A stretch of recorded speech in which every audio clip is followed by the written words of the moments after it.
ब्राझीलमधील विनेडो इथं विमान कोसळल्याची घटना घडली आहे। ग्लोबो न्यूजनं दिलेल्या वृत्तानुसार वोपास फ्लाइट 2283 असं या विमानाचं नाव असून या विमानातून एकूण 62 प्रवासी प्रवास करत होते। या घटनेचा थरारक व्हिडिओ कॅमेऱ्यात कैद झालाय। साओ पाउलोच्या राज्य अग्निशमन दलानं विनेडो इथं विमान कोसळल्याच्या वृत्ताला सोशल मीडियावरती दुजोरा दिलाय। अपघातस्थळी 7 कर्मचारी पाठवण्यात आलेले आहेत। बातमी पूर्ण पाहूया त्याआधी तुम्ही HPN मराठी न्यूज चॅनल पहिल्यांदाच पाहत असाल आणि अजूनही चॅनलला सबस्क्राइब केलं नसेल तर नक्की सबस्क्राइब करा, जेणेकरून आमचे अपडेट्स लवकरात लवकर तुमच्यापर्यंत पोहोचतील।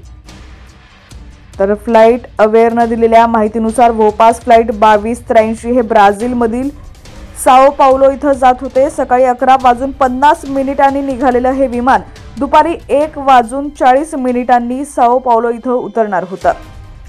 फ्लाइट अवेअरनं सांगितलं की हे विमान ATR 72 होतं। या घटनेचा व्हिडिओ सोशल मीडियावरती व्हायरल झाला असून यावर नेटकऱ्यांच्या भीतीजनक प्रतिक्रिया येत आहेत। या व्हिडिओवर कमेंट करताना एका युजरनं अशी कमेंट केली आहे की अशा घटनेत कोणत्याही व्यक्तीची वाचण्याची शक्यता असू शकत नाहीये, पहिल्यांदाच विमानाचा असा अपघात बघितलाय। तर दुसऱ्या एकाने अशी कमेंट केली आहे की अशा अपघातातून कुणी कसं वाचू शकतं।